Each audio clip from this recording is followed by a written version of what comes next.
Friends, welcome to my channel. Before listening to this story, I will ask you to like and subscribe. It's not difficult for you, but it's nice for me, and we're starting.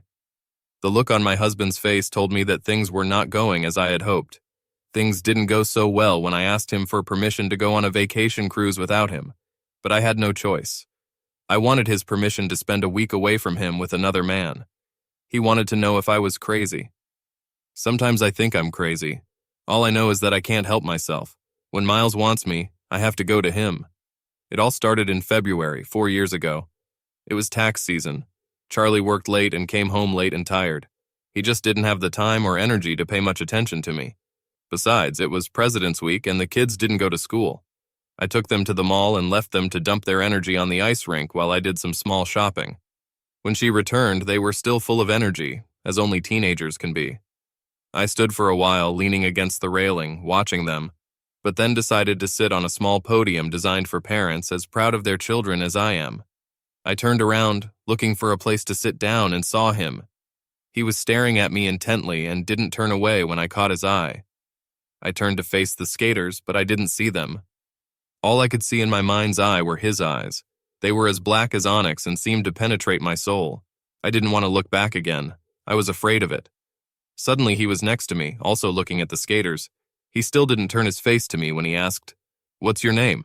"It's none of your business. Leave me alone. I'm married." "I don't care if you're married or not. What's your name?"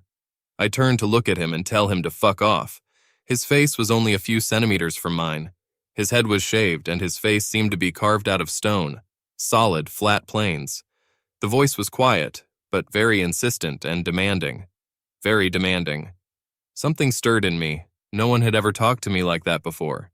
He turned to me and just stared at me, his eyes boring into me. I couldn't resist, feeling my resolve crumble, and I answered, "Mary," I muttered, not believing that I had given away this information. He continued to stare at me in silence, and I understood what he wanted. "Caldwell," I continued, revealing again what I had not intended to reveal. "Phone number?" That's all he asked. His eyes were fixed on mine, as if I had no will of my own. I don't know why, but I gave it to him. He turned and walked away. My eyes followed him, watching the sway of his hips as they moved in his tight jeans. I watched the movement of his broad shoulders as he strutted through the crowd. Everyone seemed to make way for him. He was so tall, and the way the light reflected off his shiny head seemed to resemble a halo. I wondered if the rest of it would match what I could see. Oh my God, what am I thinking? I gathered the kids and was very quiet on the way home while they chatted, telling me all about their skating adventures. My thoughts were on my reaction to the strange encounter that day. That night, I attacked Charlie. I never remember feeling so horny or so aggressive in bed. I wanted to be used harshly. But Charlie, being himself, made love to me as he always did.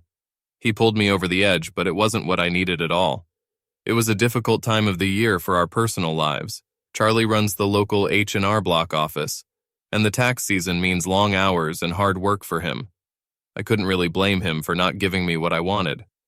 What happened on the Monday morning after the President's Week, when the children returned to school, was also not his fault. But it changed my life. Charlie left early, and 15 minutes after the kids left for school, the phone rang. Before I could even say hello, I heard, "Look at the step of your front door. There's a surprise for you." "Who is this?" Did I demand an answer? "You know who it is. You've been thinking about me all weekend." I started to say, but he had already hung up. All I heard was the end of the call. But he was right, I was thinking about him. It was the guy from the rink. I thought about him when my husband was making love to me, and at almost every moment when I was on my own all weekend. I looked out the peephole and saw no one. I couldn't see the steps, so I opened the door and he entered the doorway from the side. "You can't just..." I never finished what I was going to say because his lips covered mine. My resistance was futile. He was too strong, and when his tongue explored my mouth, it soon disappeared. I was still in my nightgown and bathrobe. There aren't many clothes to protect me, and he used my clothes to restrict me. He pulled my robe down to my elbows, followed by the straps of my nightgown. I couldn't raise my hands. I was helpless, and for some unknown reason, it didn't seem to scare me. He put me down on the floor, and I protested. "No, don't do that." My robe was open, and my nightgown was pulled up to my waist. My panties were ripped off me. "No, you don't have to. Please, no." That was all the protection I was capable of. Then he was inside me. I must have been soaking wet because I didn't feel him enter me until he reached the bottom. Then I felt myself meeting his thrusts with my own. My protests were replaced by cooperation. The only sounds I made were oohs from each thrust, and then when I brought it to an end with a loud scream, oh my God, continuing to push. Then, again when I brought the matter to an end once more, feeling him erupt inside me. We were lying on the floor on a small rug in the hallway. I couldn't move. My arms were still shackled. My legs were wrapped around him. My heels on his ass were pulling him towards me. I didn't want to let him take his body off me. It was then that I realized I didn't want him to move. That's when he did it. "Do you like it?" he asked. I didn't answer. "Did you like it?" Now more insistently, more demanding, more dominant. "Yes," I whispered against my will. "Do you want to finish the job again?" "Yes." Again losing ground a little. "It would be better if you asked." "Better. How can this be done better?" "Ask for it." "Please." "Not good enough. Please let me finish the job." I announced my complete surrender to him. "Yes, do it. Finish the job now." His pelvis jerked and my body exploded. I thought the previous feelings I had were incredible. They paled in comparison to what I had just had. I brought the matter to an end so much that, resting only my head and heels on the floor, I lifted him above me and held him there until the spasms subsided. I was still praying, oh God, when he rolled off me and walked into the living room to sit on my husband's chair. "Mary," he called. "Yes?" was my dreamy reply. "Come here." I couldn't move. I was lying on the floor in the hallway in gentle bliss. I didn't want anything to disrupt my euphoria. I have never felt such satisfaction from love as I do now. I've never given myself so completely. "Mary." "Yes?" I said, "Come here. Right now." It wasn't a request, so I got up and went into the living room. He was sitting in my husband's reclining chair, and I was moving in front of him, straightening my clothes. He looked like a king on his throne. "Do you understand what happened?" he asked. "You just raped me," was my accusation. "Really?" he asked. "I don't see you crying or calling for help. Was it rape when you directly asked me to let you finish the job?" And then it dawned on me. What have I done? Yes, he overpowered me, but my resistance was half-hearted at best, and then it disappeared with his first penetration, only to be replaced by my ardent participation. What happened to me? Why did I like it so much? Why did I ask? Why did I react to him like that? "Now there are two things I want you to remember," he continued. "Firstly, when I tell you to do something, you will do it right away. And secondly, you will always be naked when I am in this house." "Naked?" I replied, stunned. "I'm not staying in this house when you're gone." I stood motionless in front of him in my nightgown and bathrobe, trying to make sense of what I had heard. Then I heard him ask, "Do you want me to leave now?" "No," I answered without hesitation. "Why should you?" "Well?" "What is it?" he asked, looking at me significantly. "Oh," I said, realizing what he wanted. I slowly pulled off my robe and nightgown. The panties were torn. I was standing in front of a fully clothed seated man whom I had seen only once, briefly, a few days ago. I didn't even know his name. I felt like a slave at an auction. I wanted to cover myself with my hands, and at the same time, I wanted to show myself so that he would take me again. I didn't feel ashamed. I didn't know what I was feeling. I watched his dark eyes scan my body, tracing every curve as his gaze swept over me from head to toe. I wanted him to like what he saw. I couldn't understand myself. I wanted him to want me. I started to turn so that he could see all of me, and turning my back to him, I wiggled my ass. By the time I completed the spin, my arms were lifting my breasts. I offered them to him. I offered myself to him. My body started to squirm. My hips started to move. I danced in front of him, trying to seduce him. I wanted him to use it again. No thoughts of a husband or children crossed my mind. Dear God, what have I become? His hands went to his waist and he unbuckled his belt and trousers, then, slightly rising, pulled the top of the pants down over his hips. "Take them off me," he ordered, and I knelt down in front of him, naked, and took off his shoes and socks, then his trousers. I felt it was an honor to help him undress. I felt like his slave, and here he is, long and straight, not much bigger or thicker than Charlie's. Reclined on his stomach, the mushroom cap glistens with our common juices. I wanted to play with him. I don't know why I wanted to do this. I never liked making Charlie feel good. He always brought things to an end too soon, and his liquid tasted bitter. Instinctively, I knew what I needed to do. I leaned back on my heels and arched my back to raise my chest to him. I wanted to look delicious. Please, I begged. I was a petitioner. Can I hold him? Come on, Mary, do whatever you want. I got down on my knees and began to caress him. I made him feel good. I made love to him.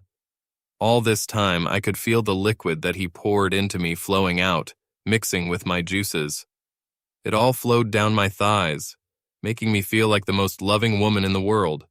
Until he stopped me. That's enough, he said, and I whined in frustration. Get up and saddle me, he instructed, and I obeyed. I wanted him inside me. I looked at him and waited for his next command. I was more than obedient. I was subdued, unable to move on my own. Take it in your hand and bring it to your lips. I did as I was told. If you get down on him, then you're giving yourself to me. Is that what you want, Mary? Yes, I hissed. Is this rape? He asked. No, I croaked. Then do it and be mine. I hugged him tightly and slowly lowered myself onto him, allowing myself to enjoy every inch that entered me. I felt him enter my soul and take over every part of me, and I did it freely, on my own. I've never felt like this before, never in my life. I moved carefully on it. I was in no hurry to finish the job. I didn't even want him to drive me. I just wanted to enjoy the feeling of him filling me up, knowing that he wants me, that he wants to use me. I just wanted to please him, make sure he would never leave me. I didn't want this bliss to end. Mary, he called, bringing me out of my trance. Yes, I replied. Make me finish it. I tried all the tricks I knew. I moved it up and down. I tried what I remembered from my internal muscle exercises. I tried everything my friends told me about how they brought their husbands to such a state. None of this worked. I mumbled an apology as I sank into his chest in desperation, my tears soaking his shirt. You couldn't do that, could you? He declared. Nah, I moaned. I tried so hard. That's because I'm in control of the situation, not you. Are you able to accept it? Yes. Then sit up straight, back straight, like this, just sit. His hands covered my breasts, his thumbs and forefingers rolling it. My head fell back and I enjoyed his manipulations. My hips began to sway on his pelvis, and then pain shot through me. He pinched my chest so hard that I screamed, and at the same time he gave his command. Finish it, Mary. My cry of pain turned into a cry of pleasure as my insides convulsed. I snuggled up to him and barely noticed that we were both finishing the job. I had the same look as her. I was crazy about my influx. Its intensity was overwhelming. Never in my life have I experienced anything that could compare to what just happened to me. Pain and then pleasure. I cried silently, falling forward to collapse on his chest again. What are you doing to me? I muttered in his ear, gathering my thoughts. Whatever I want, was his reply. I'm just showing you that I can give you pleasure and pain at the same time. You liked it, didn't you? Yes, I admitted, suddenly realizing that I was ready to accept everything he could do to me, and not understanding why. Okay, but it's already lunchtime. I think the salad will do. Let me know when everything is ready. And playfully slapping my ass, he let me go. I made a salad and served it, staying naked and standing next to him on the left, as he indicated. I watched him eat with his right hand while his left wandered all over my body, sometimes moaning as his finger penetrated one hole, then another. After half emptying his plate, he made me kneel where I was and fed me, sometimes with a fork and sometimes with his fingers, the way my kids sometimes feed our dog when I'm not looking. Then I realized that I had become his pet, his fool. After finishing the salad, he said, "It's time for dessert." He pushed his chair back from the table and said, "Come on, Mary. I know you're dying to do something nice." He was right. All the time I was kneeling next to him, my head was at the level of his knees. If my eyes weren't looking at his face, and when he was feeding me, my open mouth was next to him. It was so great that I wanted it more than food. Now, with his permission, I could get it, until I asked in desperation, "Please bring it to my mouth." It was my complete surrender. All through high school and college, I would never give up. In my opinion, this is what cheaters did to please guys they didn't want to use. If I liked a guy enough, I used him and enjoyed it too. If I didn't like him, then he didn't get anything, only pleasant things. His hands caressed my back and shoulders, and now they cupped my head. I felt it swell and then throb, and my lips formed a seal around the trunk. When the first splash hit the back of my throat, I was in shock, and each subsequent splash caused another climax in my womb. I didn't know that I could finish the job with such love. His liquid was less salty and much sweeter than Charlie's. It was ambrosia. He held me naked on his lap, sitting on my heels, my hands holding him in one place while I received his instructions. It seemed like the most natural position in the world, and I just nodded my head in agreement as he spoke. After listening to me repeat what I had just heard, he got dressed and left, leaving me stunned and barely understanding what had just happened. But I knew what had happened. My life had changed after his initial attack. I became his willing accomplice. I wanted him to use me. Who have I become? It was then that I realized I didn't even know his name. The next morning at 9:15, after my family left, I was kneeling naked in the lobby and waiting for him. The only thing I was wearing were my high-heeled shoes and a wide black Velcro neckband. He left it with me yesterday. He made me put it on. It was a symbol of my belonging to him, and I had to wear it whenever I was in his presence. The fact that I put it on myself was an admission that I had given myself to him of my own free will. And I did it. I gave him my body and enjoyed the way he used it. I can't describe the feeling that came over me when I put on the collar. I just knew that I was preparing myself to go to heaven. That's how I waited every weekday morning. If he didn't come by 10 o'clock, I was free to use my day as I pleased. If he came, he used me the way he wanted. I was his cheater, I was his mistress, I was his slave. I was anyone and everything he wanted.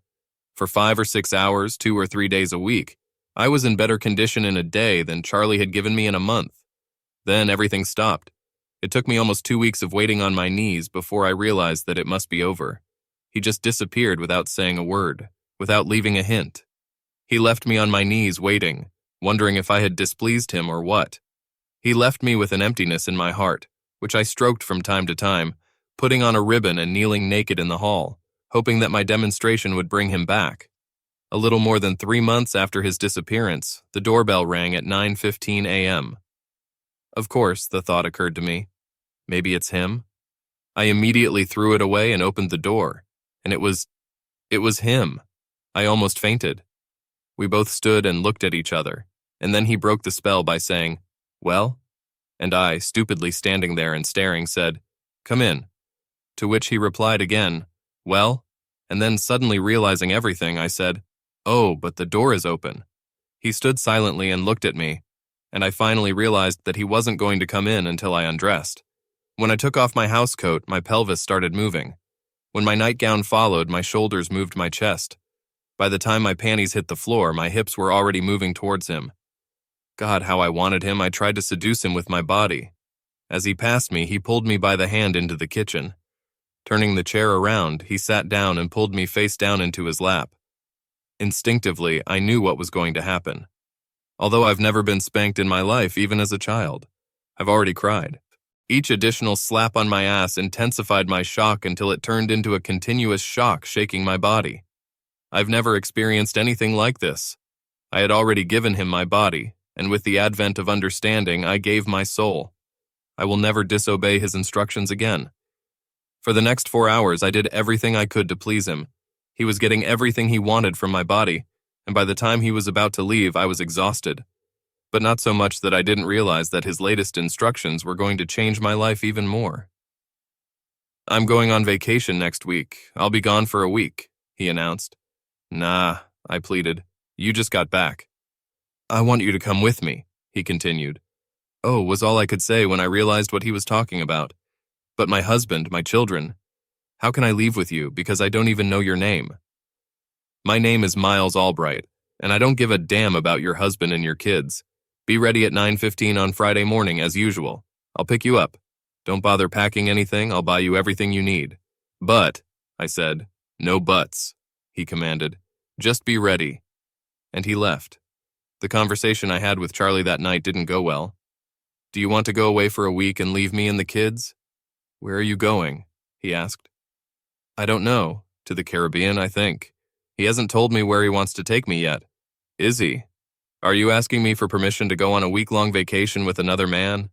was his surprised question. Then, "Are you crazy?"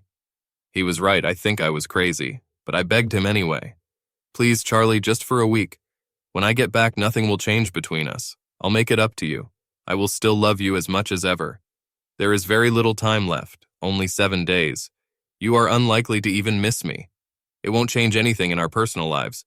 We're doing it about once a week now. It won't make any difference? Only once a week? Will you make it up to me? You're really crazy if you think I'm going to accept this. No, my answer is no. I won't accept your departure for a week, and if you do, don't bother coming back because we're done. He left, muttering something about how crazy I had become if I thought he would agree to such a thing. He left me crouched on the floor crying because he couldn't accept my twisted logic. I was on my knees with my ribbon around my neck, and I was waiting the next morning, and the next and Friday when Miles came in. Charlie won't let me go with you, was my tearful greeting. He said if I went with you, I wouldn't be able to come back. Miles just smiled and said, "Don't worry about anything." He hugged me and kissed me. I wasn't worried.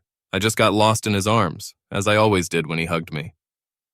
When I was with him, there was no one else in the world.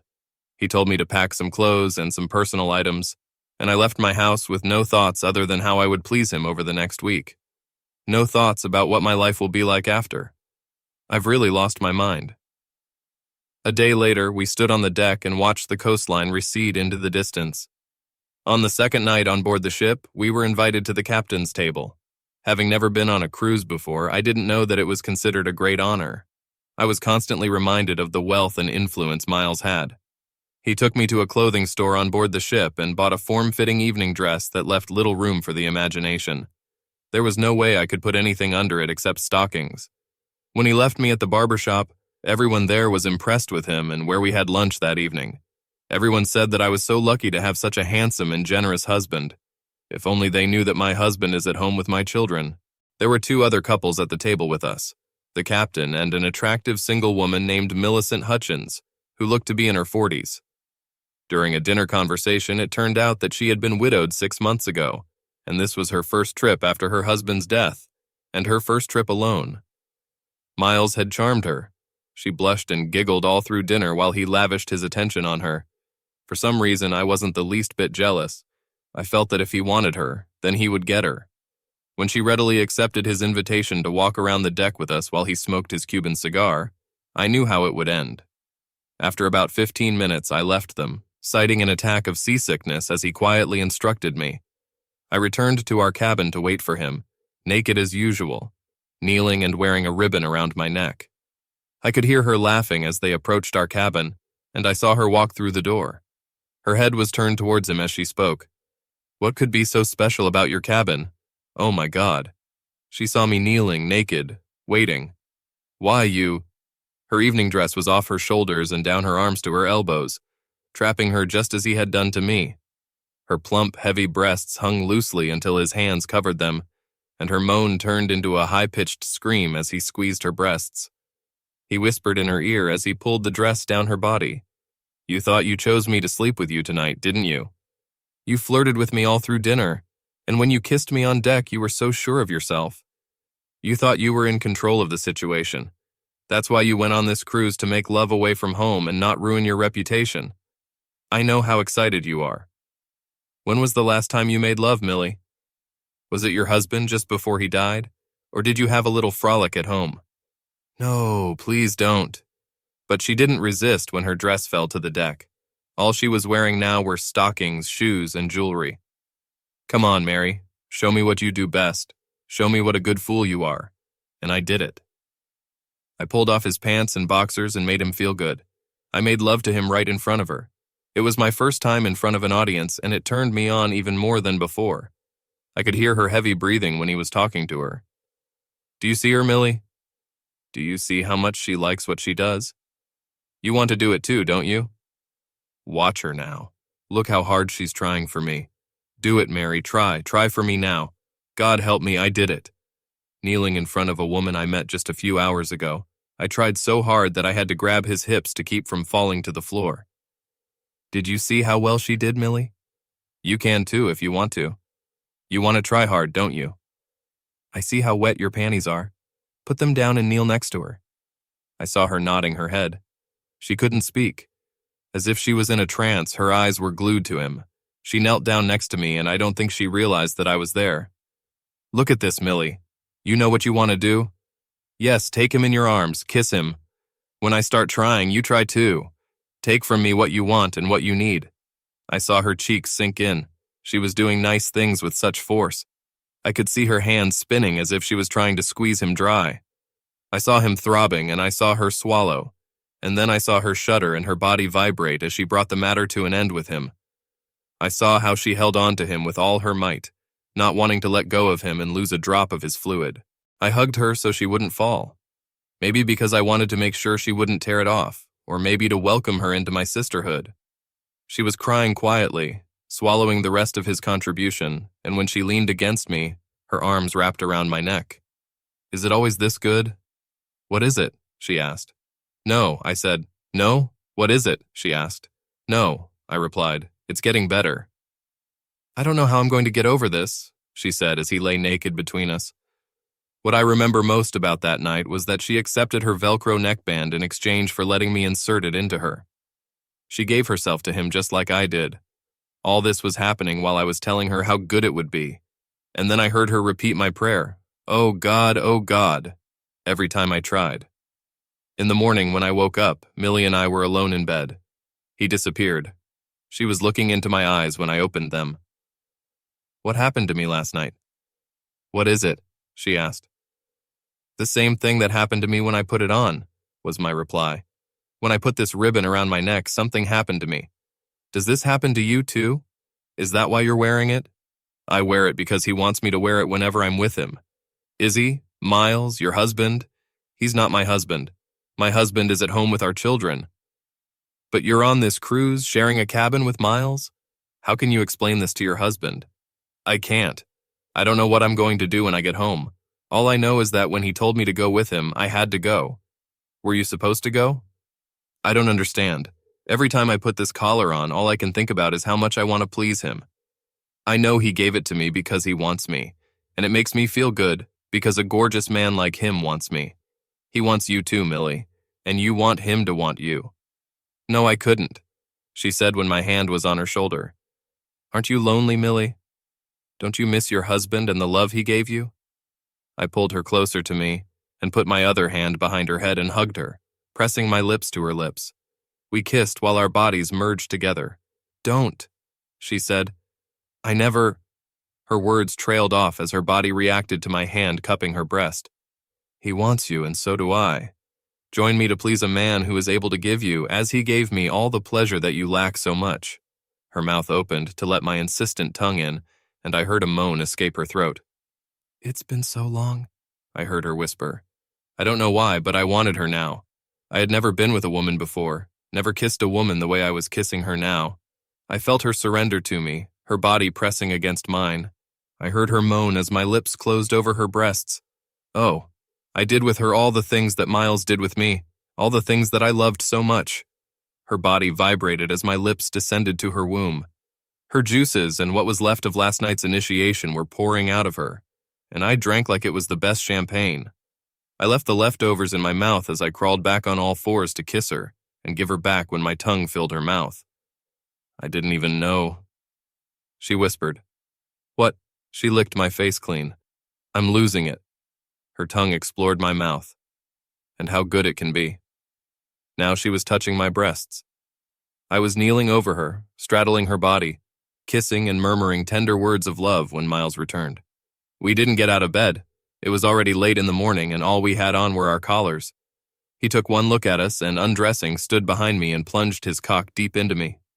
My face fell on her shoulder. My lips kissed her neck and shoulder. I repeated my prayer. "Oh my God. Oh my God." She felt his every thrust as my body moved over her. Her hands found my breasts, and she wasn't kind to them. She twisted and tugged at them as if she wanted to squeeze milk out of them. As good as it always felt to be alone with Miles, this climax surpassed everything.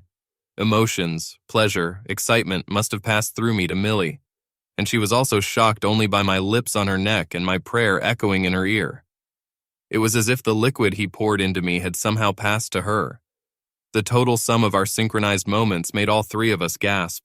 Miles and I collapsed on either side of Millie. She came to her senses first, sat down and bent over me. "I want," she said, "to try both of you." When she lightly kissed the top of my slit, her tongue slipped. An electric shock passed through my body, followed by a sweet mini-gift. Then she turned her back on me and, straddling me in the 69 position, began to lick me. Another first time for me, the first time a woman licked me, and it was wonderful. There were only 4 men who made love to me. 2 school children who meant nothing special, Charlie, who satisfied me, and Miles, who conquered me. The men took what they wanted, but Millie gave it to me. With her tongue, lips, and mouth, she gave me her love, with tenderness, gentleness, passion, and desire. I, in turn, responded in kind, lifting my head to kiss her. We both gave ourselves to Miles, but it was different from the love we felt for each other. The rest of the cruise was spent in a haze of sensual pleasure. I have never felt so relaxed, so free to give pleasure, so free to receive everything my partner wanted to give. There were no perversions, no taboos, nothing out of the ordinary. It was unlike anything I've ever known. It was divine. And then it had to end. Millie and I parted with tears in our eyes, promising to keep in touch and visit each other often. My breakup with Miles was a little different. "I don't know if I have a home to go back to," I told him, "and I don't have any money or any way to get back there." "You didn't think I'd leave you in a quandary, did you?" "What is it?" he asked, giving me money and an American Express card in my name. He foresaw my problem before I even thought about it. He gave me his business card with a phone number written on it. "If you have any problems when you get home, she will fix them." Well, I had a problem when I came back. My key didn't work. I couldn't get into the house, so I called Charlie at work. "What did you expect?" he asked. "I told you not to go with him. All your stuff is in the warehouse and I'm divorcing you." "Charlie, it shouldn't be like this. Please let me back in. I'll be as good a wife to you as I was before. I still love you." "Yes, but not enough to stop you from running away with your boyfriend when he wants you." Thank God, I thought to myself. He still doesn't know that I'm on my knees waiting for Miles every day. He also didn't expect what happened after I called the phone number Miles gave me. Alma Jablonski, an extraordinary divorce lawyer, was there. And by the end of the week, I returned to the house to my children, who were still underage at the age of 14 and 16. By the time the divorce became final, he was already paying alimony to me, child support and maintenance of our house, while he had to live elsewhere. Poor Charlie. I felt bad because I did the wrong thing to him, but not bad enough to give up what the court gave me. Millie and I kept in close contact, visited each other at parties, and enjoyed our special love for each other. Miles continued to visit Millie and me when we were together or apart, and my slavish devotion to him deepened. It went on for several years, and my life was full of love and passion, and it couldn't have been better. The only fly in the ointment was that when Jody, my youngest, turns 18 this summer, all support from Charlie will cease. Fortunately, that's when I met Bruce. I met him at Millie's when I was visiting there. He was a partner of Millie's late husband. He is 45 years old and has never been married. He was socially awkward, tall and thin, looked defiant, and he was obscenely rich. He was perfect, and I'll find out how perfect later. It was Millie who convinced me to go on a date with him when he asked. "He's a good guy," she said, "and you need someone to take care of you, and you know Miles isn't the one for that. In fact, I think Miles would like the idea that he can make love whenever he wants, while using a rich man's wife. When the alimony and child support from Charlie stop, you'll be penniless. I know Bruce is not a Casanova at all, but believe me, you could have gotten a lot worse." So I went on a date with Bruce and nothing happened. I don't think he had any idea how to develop a relationship with a woman. It was me who had to take the first step, and when I finally took it, it turned out that it was the first experience he had ever had. After that, I took the initiative in all matters of love, and ultimately, in our social and personal relationships, I became the dominant partner. So when Bruce asked me to marry him, I said there was something he needed to know about me. I liked him so much that I didn't want to do to him what I did to Charlie. He told me, "Before you start, I know about Millie and Miles." "What and how much do you know?" Millie dropped a few hints, and I asked the investigator to provide the rest. "Do you know and still want to marry me?" "Yes, it turns me on that you are such a desirable and sensual woman for them." "Is it so exciting that you would like to join?" "I'd like to join Millie. I don't think Miles will let me participate, but I'd like to see how you're doing with him." "Come here, baby. I commanded, taking off my sweater and bra. Come here and put your head in my lap. I was sitting on the couch, and he was lying on it on his back with his head in my lap. Do you want to help me when I'm with Millie? I lifted my left breast and brushed his lips. He did what was natural and touched her breasts. When she touches my breasts like you are now.